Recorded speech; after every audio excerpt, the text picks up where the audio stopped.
Bien, 6 de abril, esta vez lo digo bien, clase de historia judía. Y vamos a empezar, si recuerdan, la semana pasada hablamos un poquito de la situación judía en general de la Primera Guerra Mundial en Europa. Ese fue nuestro tema de la semana pasada. Y hoy vamos a ver un salpicadito de países europeos todos con la post-Primera Guerra Mundial. ¿Cómo le fue a la comunidad judía de cada uno de esos países? Como hice la semana pasada, tal vez alguno de ustedes tenga ascendencia o ustedes mismos vienen de alguno de esos países y tengan información de primera mano. Invito que si alguien está en esa situación, que abra su micrófono y que nos comparta, ya sea en la misma línea que yo digo o en contra. No, porque estas cosas ustedes saben que cuando uno estudia historia, uno estudia procesos generales. Los procesos generales no siempre coinciden con cada historia particular. Intentan ser un resumen de la mayoría de las situaciones de la comunidad judía en esos países. Pero como no se puede extraer de eso una conclusión única, porque cada historia es distinta y hay experiencias distintas, no pasa nada que digan, no, mi papá, mi abuelo o yo mismo tengo una experiencia distinta. Bienvenida para contarla, para compartirla. Yo trato de compartir lo que yo leo, estudio y aprendo de corrientes generales. Bien, vamos a empezar con Polonia. Le pido perdón a todos los IEQs de nuestra comunidad, que empecemos por Polonia, pero vamos a arrancar con Polonia básicamente porque allí se concentra una enorme cantidad de judíos y como final de la primera, se concentraba, perdón. Como final de la Primera Guerra Mundial, lo que tenemos es un Estado polaco independiente después de mucho tiempo. Desde el siglo XVIII que no se podía hablar de un Estado polaco independiente, había estado siempre bajo conquistas externas, termina la Primera Guerra Mundial y se consolida un Estado polaco independiente que tenía dentro de él muchas minorías. La principal minoría dentro de Polonia no éramos nosotros, eran los ucranianos. Nosotros éramos la segunda. Esta Polonia que había estado atravesada por tantas situaciones de conflicto, de guerra y de conquistas con sus vecinos, tenía minorías de toda clase. Nosotros éramos la segunda minoría de este Estado y este grupo judío que estaba en Polonia, vieron que nosotros que conocemos nuestra comunidad como nadie, de afuera nos ven y nos dicen, ah, los judíos, sí, es la comunidad que se llevan todos bien, todos se conocen, todos tienen los mismos intereses, todos tienen la misma... Mentira, nosotros que estamos adentro sabemos que con el de enfrente no me hablo, que con el otro no lo tolero, que el de la vuelta no es ni judío y demás. Bueno, hay comunidades judías más homogéneas y más heterogéneas. La comunidad judía polaca era profundamente heterogénea y ahora les voy a contar en qué grupos se dividía. Pero lo más importante que entendamos es que por más que de acá a la Segunda Guerra Mundial se va a consolidar la comunidad judía más grande del mundo, vamos a hablar de una comunidad judía muy diversa.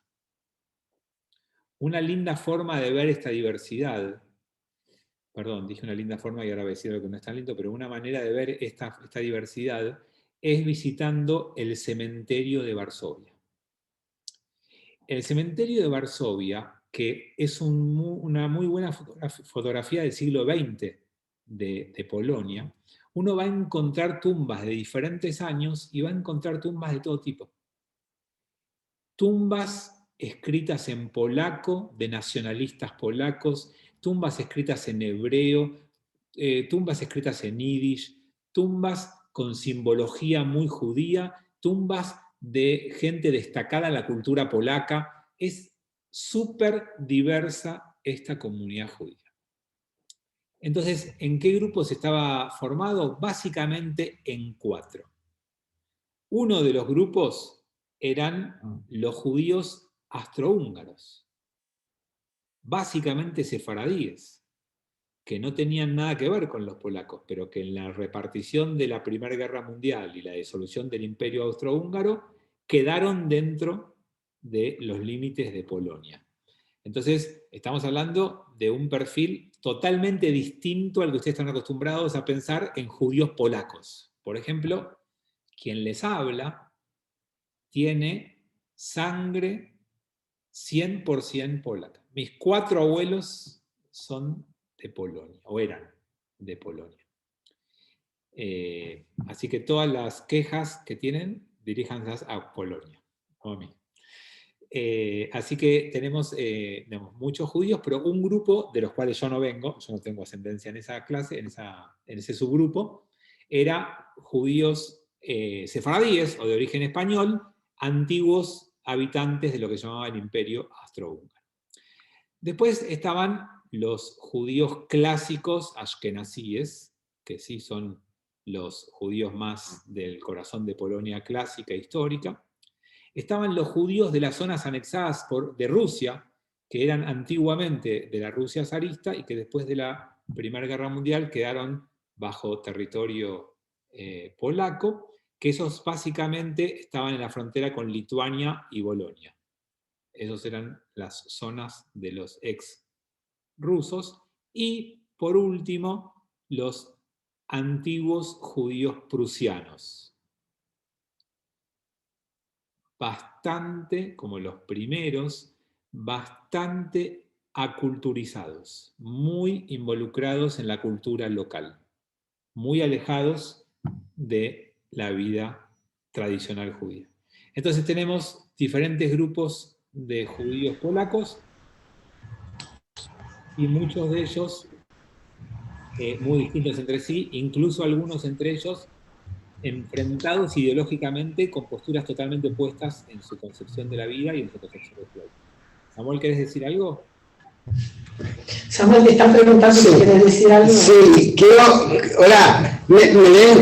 hablar que la gran brecha que existía era el Bund. El Bund era la gran brecha entre los judíos. Si me das un ratito, llegamos. Dame un ratito y ahora llegamos. Bueno. Perfecto. Siempre estás un paso adelante de todos. Gracias. Vamos a llegar. Los judíos recibieron, a partir de 1918, del final de la Primera Guerra Mundial, una cantidad de derechos de igualdad como minoría en Polonia, gracias especialmente a las presiones que ejercieron los delegados de Estados Unidos en la Conferencia de Paz de Versalles. Como consecuencia de Versalles, tenemos una libertad de culto, de credo, de vida muy importante en Polonia, lo que va a permitir un desarrollo en la comunidad judía, más allá que después vamos a ver que es bastante engañosa esta libertad en la vida real. Una cosa es los enunciados y otra cosa es lo que después realmente pasó, pero eso le permitió, a partir de 1919, con el Tratado de Versalles, tener cierta autonomía, cierta independencia y derecho, especialmente a las cosas que más le importaba al pueblo judío de aquel momento. ¿Saben qué es lo que más le importaba a un judío del siglo XX en Europa, especialmente en Polonia que estamos hablando? Tener escuelas religiosas propias, tener la posibilidad de ejercer tu religión públicamente sin ninguna restricción, tener la posibilidad de celebrar tus festividades.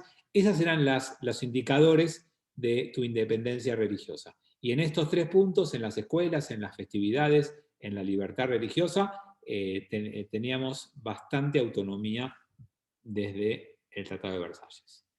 Pero a partir de los años siguientes, especialmente a partir de la década del 30, todo eso empezó a cercenarse, a restringirse. No empezó la debacle judía o la falta de autonomía judía con la invasión alemana nazi en el 39, sino que ya a comienzo de década empezó a haber algunos de los limitantes que que les impidió una vida plena. Pero, por supuesto que comparado con la vida judía de los demás países de Europa, podemos decir que la vida judía polaca fue la más activa políticamente. Los judíos estuvieron muy activos, igual ahora podemos hablar de otro ejemplo donde también estuvieron muy activos, pero Polonia fue uno de los más activos políticamente. Pero este activismo político, al estar tan divididos entre ellos, no fue nunca utilizado como fuerza propia. En lugar de que el activismo político de los judíos les sirviera para garantizarse los derechos de minoría, simplemente sirvió como para que algunos judíos activen políticamente en Polonia, que no es lo mismo. ¿Se entiende la diferencia? Vieron que en la Argentina de Menem, por ejemplo, no hablar de ahora, ustedes tenían a Korach en el gabinete, pero Korach no estaba allí para defender intereses judíos, era su motivación política. Podríamos hablar de otros casos más cercanos, pero sería más polémico, este es un poquito más lejano y es más tranquilo. Entonces, el judío que activaba políticamente en Polonia perdía fuerza a la hora de defender los derechos de minoría por estas grandes divisiones de las que habíamos hablado. Entonces, vamos ahora sí a hablar específicamente para adentro cómo se daban estas divisiones y ahí vamos a lo que Samuel trabajó hace un ratito. La organización judía más exitosa de puertas para adentro en Polonia fue la que se llamaba Agudat Israel. Agudat Israel era un grupo ortodoxo, incluía Hasidim, estos místicos judíos tan religiosos, y lo único que le interesaba a Agudat Israel era tener la posibilidad de que su vida cultural estuviera hermética, cerrada, y que puedan continuar con esa vida judía intramuros. Y especialmente fueron los encargados de cultivar y desarrollar el Yiddish. Y por eso tiene tanta fuerza el Yiddish en Polonia, porque este era el grupo más numeroso. Y como ellos, desde su concepción religiosa, por las dudas se los recuerdo, entendían que el hebreo era lo que se llama Lashon HaKodesh, era un idioma sagrado, era para hablar mientras solamente estudiabas Torá o rezabas, y no para hablar, ¿saben cómo se dice en Yiddish? Yachnerai. No era para chusmear, no era para hacer regilut en hebreo, para hablar pavaditas de todos los días. Eso era el Yiddish. Entonces, este grupo apoyó y desarrolló fuertemente el Yiddish, que por eso la Shoah provocó tantos estragos en el Yiddish, porque el grupo más parlante del Yiddish estaba en Polonia, y ya vamos a ver el porcentaje de los judíos asesinados en la Shoah, va a mostrar claramente el daño, entre otras cosas, que produjeron los nazis con este idioma. Entonces, el primer grupo, Agudat Israel. El segundo es el que nombró Samuel, el Bund. Es el partido obrero judío secular. Y esto es súper importante de entender. Era un grupo obrero, obviamente, de izquierda, pero totalmente alejado de lo religioso. Entonces, entre un Agudat Israel y un bundista, no había nada en común, nada los conectaba, nada los unía. Yo a veces digo en chiste que yo tengo más en común con el cura de la zona que con un judío ultraortodoxo. Y en el fondo, algo de eso es cierto. O sea, yo tengo más posibilidad de charlar y conozco mejor a los curas con los que trabajamos en la zona que a los rabinos ortodoxos, que ni conozco, ni me conocen, y no tenemos ninguna relación. Y no tenemos puntos en común casi. Son visiones del mundo demasiado distintas. Bueno, entre un bundista y un Agudat Israel es peor la diferencia, porque yo por lo menos soy religioso. El bundista era laico.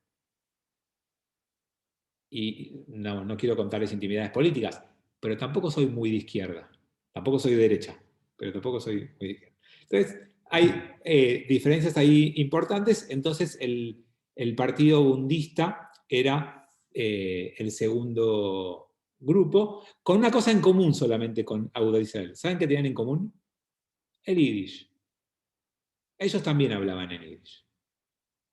Ahí, en eso estaban unidos. Pero el resto, la cultura era secular nacionalista. Ellos eran nacionalistas polacos. Sí, Samuel. Ellos eran nacionalistas polacos, pero como es, ya me olvidé lo que quería decir, ya estoy viejo.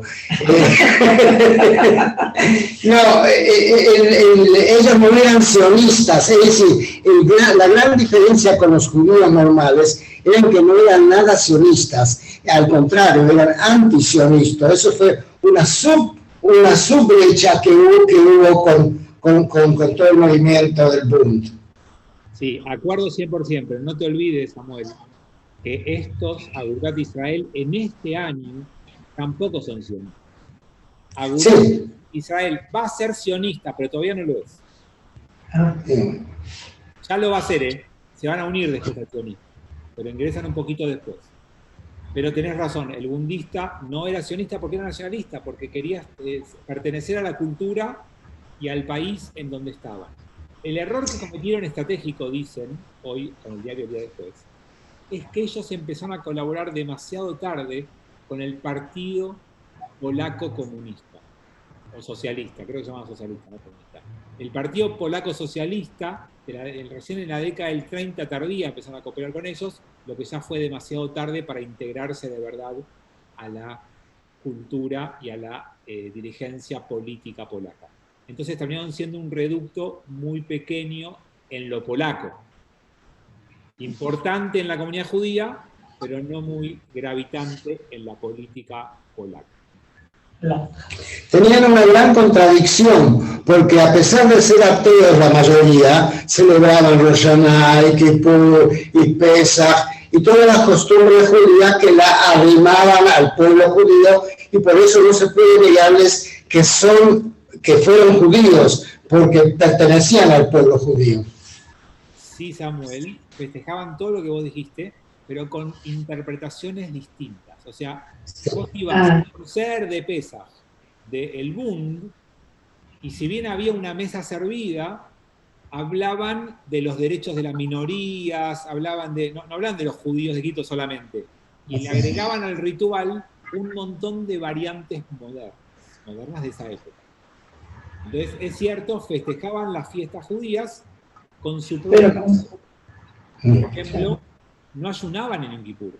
Se reunían, comían, y era un día importante, pero no era un día de ayuno.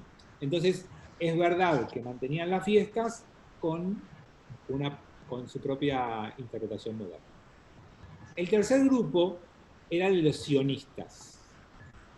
Y entre los grupos sionistas también había divisiones. El más conocido, el más fuerte, se llamaba Poalei Zion. Poalei Zion era el grupo más fuerte de aquel momento, de aquella época, pero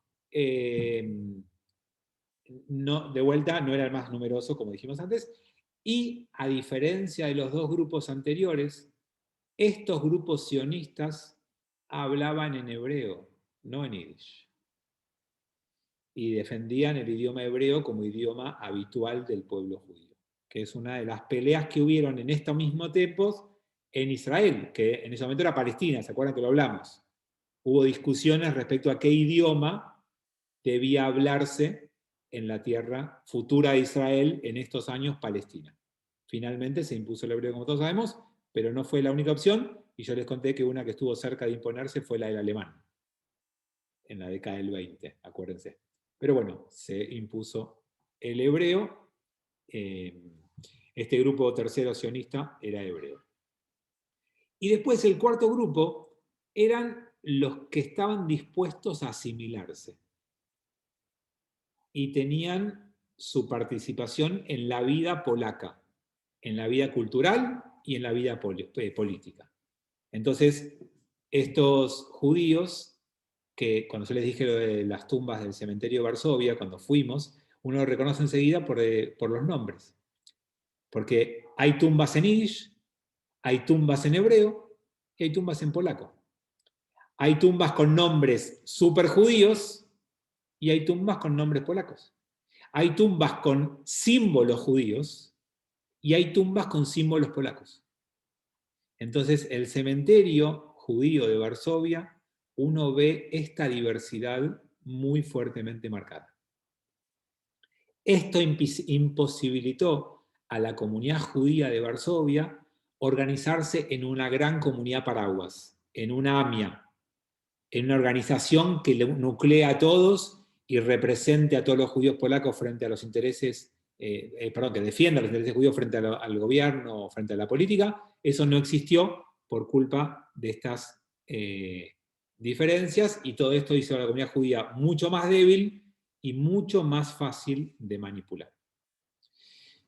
Bueno, la década del 20 fue mucho mejor que la del 30, fue más pacífica, fue más tranquila para la vida judía, me refiero, ¿no? Tuvieron mejores posibilidades. En la década del 30 todo se complicó, ya sabemos después cómo siguió, no me quiero meter demasiado ahora en el final de la pre-segunda guerra, que va a ser otra unidad, sino que estamos acá viendo la post-primera guerra, pero sí sepan, que ya lo saben obviamente, que el antisemitismo empezó antes que la llegada del nazismo. Podemos decir que la década del 30 es el inicio del antisemitismo manifiesto, abierto, público, en Polonia.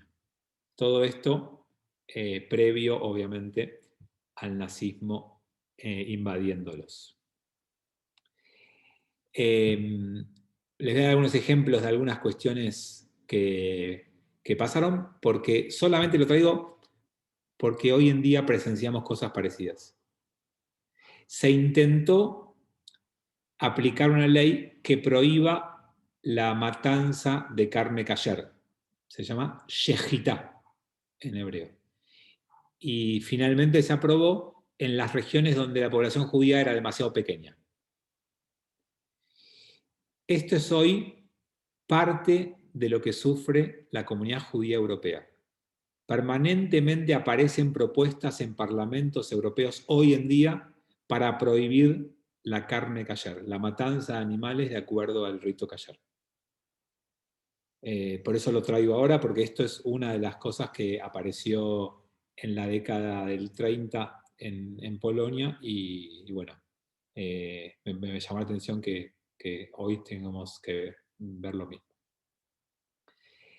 También sufrieron boicots económicos, hubo jornadas y convocatorias a no comprar, a ignorar a los judíos, a los negocios judíos, y todo eso con la intención de que emigraran, de promover que muchos judíos se vayan de Polonia.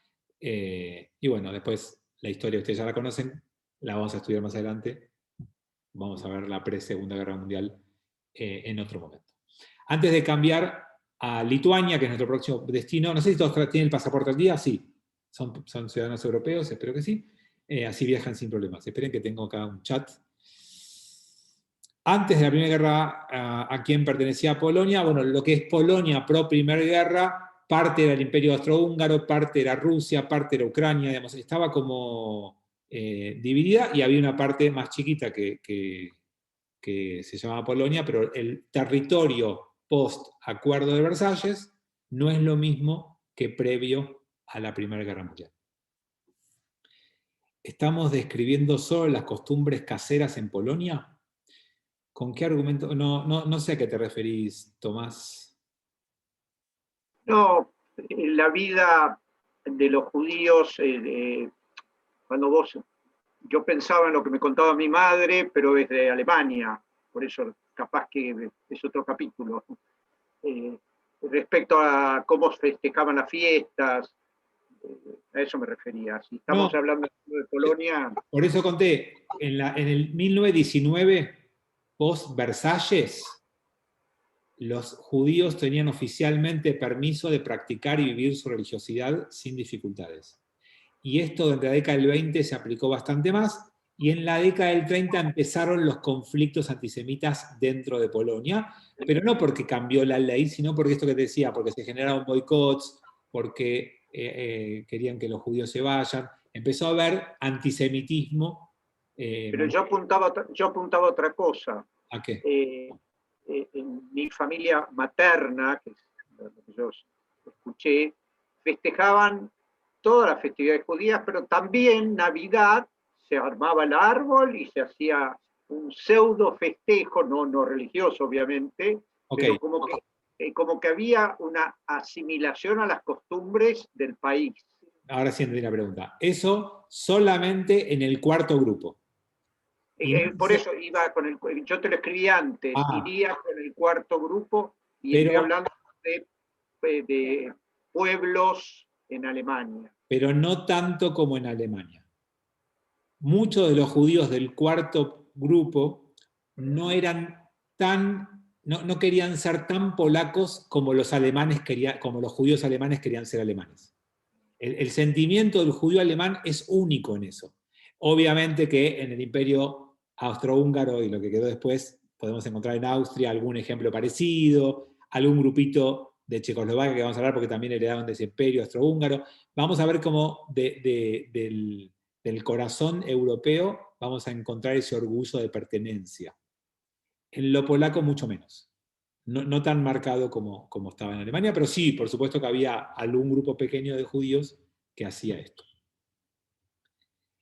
La razón de la prohibición de la yejitá no era antisemitismo puro. Las razones que quisieran dar eran todas excusas. No había otra intención que molestar y lograr que los judíos se vayan emigrando.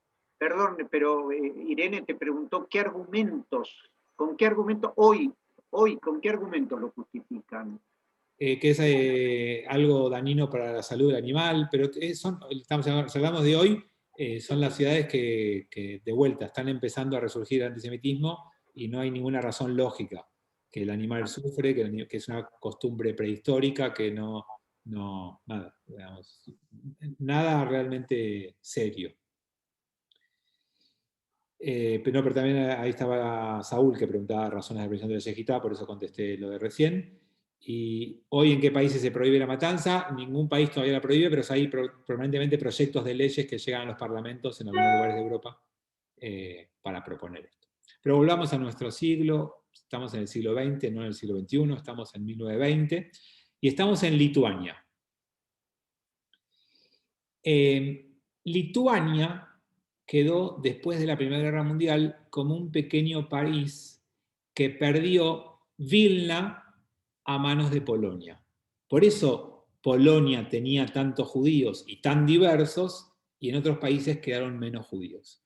Entonces, todos saben que Vilna es un centro judío histórico con el antecesor de Samuel, llamado el Gaón de Vilna, que era un judío muy destacado en el estudio del Talmud, uno de los judíos racionalistas más importantes del siglo XVIII-XIX que tuvimos en nuestra historia.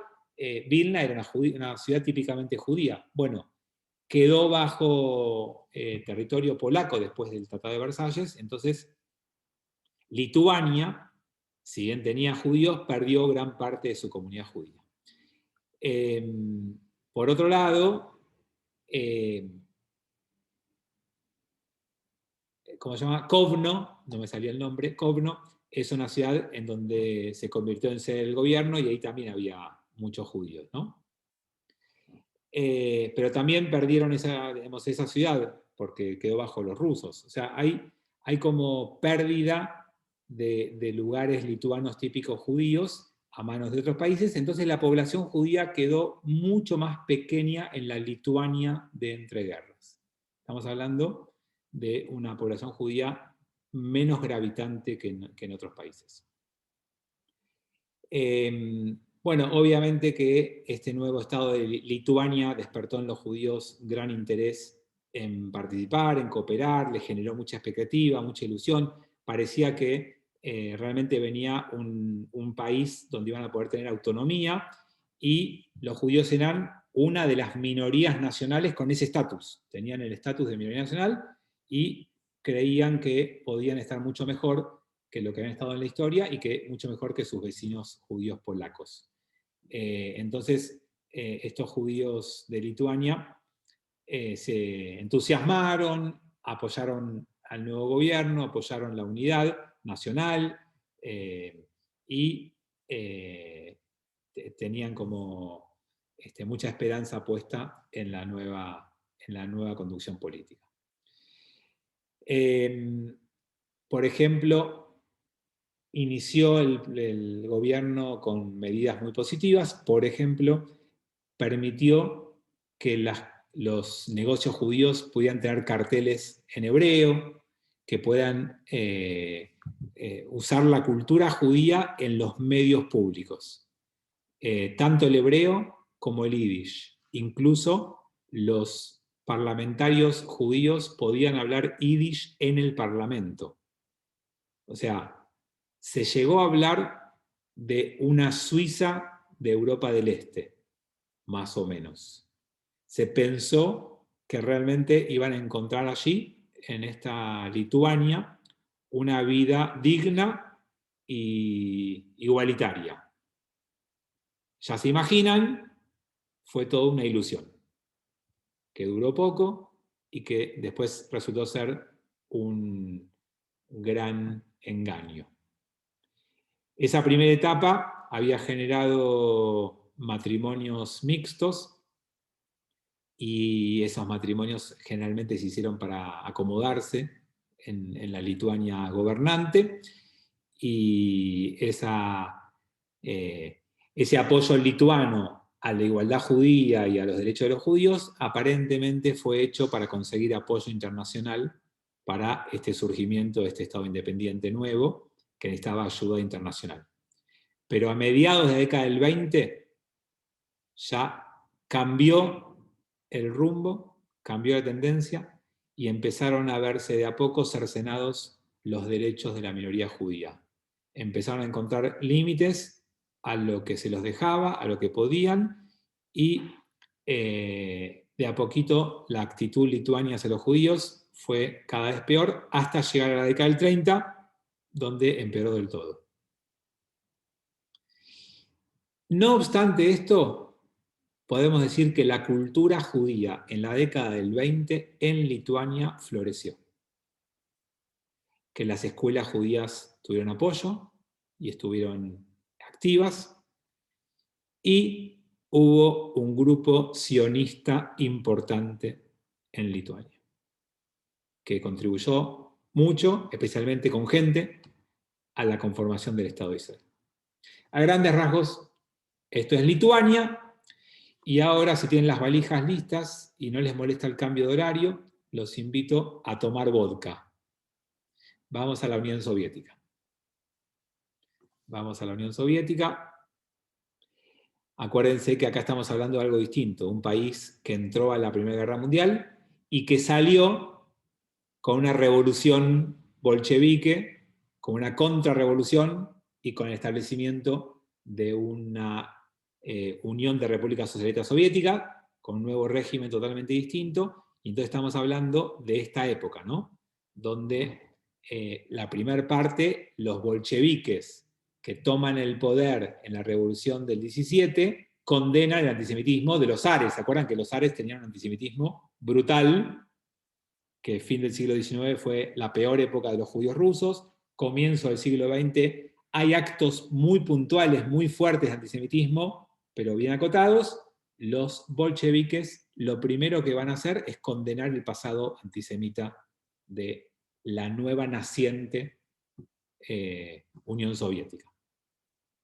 Entonces, muchos judíos en los primeros años se vieron involucrados en la nueva Unión Soviética, en la nueva Rusia, llamémoslo por ahora, en este nuevo intento de formar un nuevo gobierno, y tenemos un montón de judíos en la primera línea de gobierno. Pero judíos de origen, judíos de apellido, ningún judío comprometido con el judaísmo. Estamos hablando de judíos por historia judía, no por práctica judía, y mucho menos por creencia. Y eso es bastante complejo. Muchos de esos judíos tuvieron en el gobierno de Lenin cargos importantes. porque eran vistos de afuera como judíos plenamente, por supuesto, ¿no? Se imaginan, no es que decían, no, bueno, pero no es muy religioso. Para el de afuera es judío, aunque para adentro no practique, no crea y no continúe. Bueno, todo esto llevó a profundizar la asimilación de los judíos y a partir de que se establece la Unión Soviética y ya terminó la revolución, la contrarrevolución y establecemos una Unión Soviética, ya sabemos que la comunidad judía la empezó a pasar mal, cada vez peor, especialmente desde que Stalin asume el gobierno. Pero eso lo vamos a ver un poquito más adelante. Lo que tienen que saber como fuerte de esta época es que en estos primeros años los judíos pudieron abandonar las zonas de restricción donde vivían. Entonces tenemos mucha población judía moviéndose. Porque la previa a la revolución bolchevique, los judíos solo podían vivir en determinados lugares. Tenían muy acotada la posibilidad de vida en Rusia. Cuando esto cambió, muchos judíos se mudaron y muchos eligieron, por supuesto, Moscú para establecerse. Llegaron a ser el 6%, 6,5% de la población de Moscú, por ejemplo. Y había todo un programa para admitir rusos leales al gobierno, que se sumen, que formen parte, y todo eso acercó a los judíos a la participación activa en Rusia y los alejó más todavía del judaísmo, todo para ocupar puestos en el Estado y demás, siempre hizo que el judío deje su judaísmo, active políticamente en Rusia y al hacerlo redespierte el antisemitismo. Esa fue la primera conclusión del activismo político judío en Rusia. Llevó al no judío a incrementar su antisemitismo. Por supuesto que los sionistas en Rusia fueron perseguidos. En esta nueva Unión Soviética no cabía el sionismo, no había lugar para el sionismo. El sionismo no era concebido porque lo que querían lograr era nacionalismo propio y el sionista era un traidor, así que fue perseguido el sionista y fue combatido el hebreo. Había que hablar en ruso, no se podía hablar en hebreo en esta Unión Soviética. Y cada tanto también, incluso hasta el yiddish, fue combatido. Bueno, como les dije antes, al final de la década del 20, con la aparición de Stalin, que termina derrotando a Trotsky y su trío, la situación judía empeora muchísimo y empieza a haber purgas, pero más adelante, no lo vamos a ver ahora, las purgas se hacen mucho más fuertes. Durante la Shoah hay muchísimos judíos que mueren y después de la Shoah, después de 1948, más todavía. Hasta el 53, que muere Stalin, perdón que me fui de tema, pero bueno, estábamos con esto, hay mucha persecución y mucha muerte sistemática a judíos y mucho quita de judíos de lugares de liderazgo. ¿Sí? Stalin tuvo una tremenda desconfianza de todos los judíos. Sospechas de todo tipo y por supuesto en la Guerra Fría ni que hablar, que estaba convencido de que los judíos estaban vendiendo información o ayudando a Estados Unidos y dudó siempre de la lealtad de los judíos hacia adentro. Bueno, yo les quiero decir esto como simpático. Vieron que hoy la mayoría de los antisemitas europeos disfrazan su antisemitismo en antisionismo.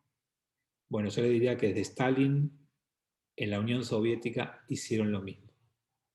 Toda la justificación a toda su persecución, desconfianza, matanzas y demás, siempre fue antisionismo.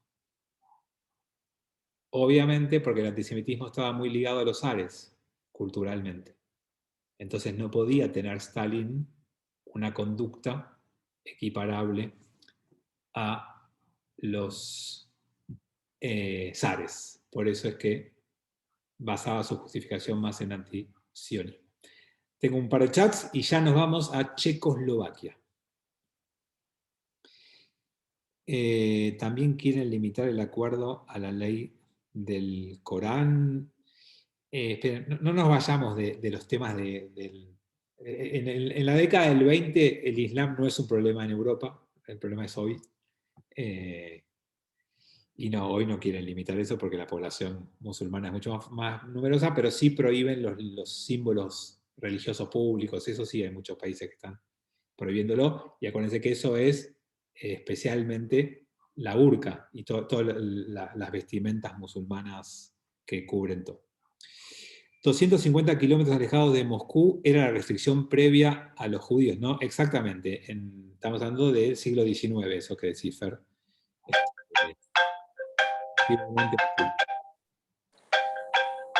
Alguien está silenciado, selecciona el teléfono, ya está silenciado. Bien. Mi abuelo paterno nunca dijo una sola palabra en ruso por lo que sufrió antes de venir. Nacido en 1900 y llegado al país cerca de 1920, creo. Bueno, pero entonces si pasó eso, todavía pasó el antisemitismo de los zares, no de los bolcheviques o no de los posteriores por los años que contás. Pero sí, obviamente fue una situación horrible. No sé por qué alguno se desmutea. Sigo leyendo chats. Rusia de Stalin reconoció de inmediato, es correcto, Saúl, antes que Estados Unidos. Stalin fue el líder mundial más influyente que reconoció en primer término al Estado de Israel. Estados Unidos se une a Israel recién a la altura de la Guerra de los 6 días, no en los primeros años. Ya lo vamos a estudiar todo eso, pero sí, lo que decís, Saúl, es correcto.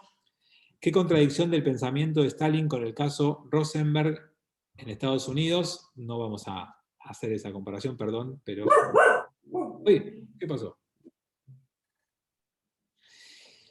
Los pogrom comenzaron en el siglo XIX en Rusia.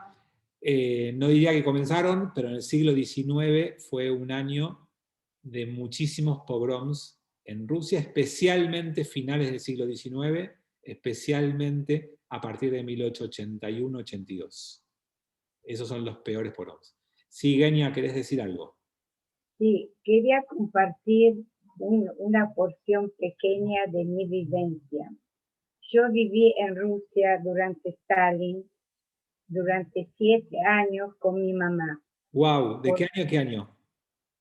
En el año 1939, cuando empezó la guerra, nos pudimos escapar de Polonia a Rusia, porque en Rusia empezó la guerra con Alemania en 1941. Claro. Entonces nos recibieron bien, nos dieron casa, trabajo para mi papá, y vivimos bien 2 años hasta que a mi papá lo movilizaron para ir a la guerra, y desde ahí no lo vimos nunca más, porque él murió luchando de parte de Rusia. Ahora, ¿dónde vivían ustedes? Nos estaban evacuando continuamente de un lugar al otro. Primero se llamaba Sidran, después Kuibyshев, son nombres que después cambiaron. Pero lo que te quiero decir, que yo viví con mi mamá 7 años en Rusia y yo no sentí ningún antisemitismo. Lo que sí, yo iba a la escuela, lo que sí tenía que tener un pañuelo rojo diciendo que, digamos, parte del comunismo, porque el que tenía ese pañuelo rojo, los jóvenes eran comunistas, y después los adolescentes se llamaban Komsomol, también comunismo, hasta llegar a la adultez, que eran realmente comunistas. Y yo viví 7 años con mi mamá haciendo milagros para mantenerme a mí en Rusia durante Stalin. Vos sabés que, me imagino que sabrás, esos años que nombrás a partir del 41, de junio del 41, son los años de los escuadrones de la muerte de los nazis en Rusia.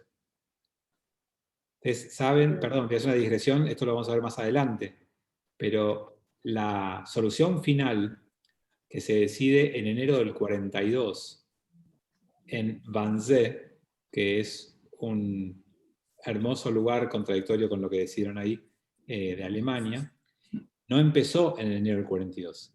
La solución final empezó en junio, julio del 41, cuando los alemanes avanzaban en Rusia, en esto que Genia decía que los iban evacuando y que los iban llevando, los alemanes que avanzaban, cuando encontraban poblaciones judías en los poblados en Rusia que hallaban, los fusilaban directamente. Y esos primeros meses les sirvió, perdón por la manera de hablar, ¿no? Pues uno habla muy técnicamente de algo tremendo y trágico en la historia de la humanidad y en la historia de nuestro pueblo, para que los nazis llegaran a la conclusión de que no podían usar más técnicas de guerra, y por eso es que lograron en el 42, en enero, decidir un método alternativo y distinto, porque el método que usaron en Rusia, que llamaban escuadrones de la muerte, no les servía. En términos alemanes, no era eficiente. ¿Saben por qué? Ahí te dejo, Genia. ¿Saben por qué? Primero, porque era costoso en balas matar judíos de esa manera. Segundo, porque los soldados se manchaban de sangre, les manchaban los uniformes. Y tercero, porque terminaban la noche vomitando y horrorizados porque lo tenían que hacer de vista a la gente. Entonces todo el diseño de las cámaras de gas, que terminó siendo la solución final, se llega a ese diseño por eficiencia, por moral del ejército y por limpieza de los uniformes. Una cosa increíble, pero lo pensaron de esa manera y finalmente cambiaron el sistema. Perdón, Genia, ¿querías decir algo más? No, lo que quería decir que cuando terminó la guerra, digamos, los rodearon en el Stalingrado y ellos se murieron de frío y de hambre, los alemanes. Y ahí prácticamente fin de la guerra, porque ellos estaban ahí, pero no estaban acostumbrados a tanto frío bajo cero y no tenían comida y se morían de frío. Entonces los rodearon sin alimentos, con el frío, y ahí prácticamente ganaron los rusos. Sí, y para hacerlo, hicieron esas cosas que solamente mentes que conducen un Estado y no piensan en la gente hacen. Obligaban a la gente a abandonar sus lugares y a quemar las cosechas, para que cuando los alemanes lleguen no tuvieran comida, tuvieran frío y no tuvieran de qué alimentarse. Y de esa manera el pueblo ruso sufrió una barbaridad. Hay historias tremendas del hambre que hubo en Rusia en esos años. Hay historias tremendas de padres que se comieron a hijos muertos, de falta de comida de todo tipo, porque Rusia estaba pasando todas esas privaciones para que el ejército alemán tenga peores privaciones y termine retirándose. Bueno, no nos quedamos sin tiempo, pero les cuento que la semana que viene entonces nos queda Checoslovaquia, nos queda Hungría, nos queda Rumania, nos queda Yugoslavia y nos queda algo del imperio, ex imperio turco o Turquía. Así que tenemos para entretenernos la semana que viene con algunos países más de Europa para ver cómo fue esta post-Primera Guerra. Gracias a Samuel y a Genia por sus testimonios, por sus comentarios para enriquecer nuestro espacio. Y los saludo, nos vemos o en Torah un ratito o nos vemos el viernes en Shabbat la semana que viene. El sábado, acuérdense que tenemos Yom HaShoah en Lambrot. El sábado vamos a estar compartiendo un acto por Yom HaShoah. Así que los que quieran los invitamos virtualmente o presencialmente. Chau, chau. Muchas gracias por todo. Gracias. Chao, gracias. Interesante. Ahora, esa mujer que vivió del 39, o sea, hasta después de la guerra, 45,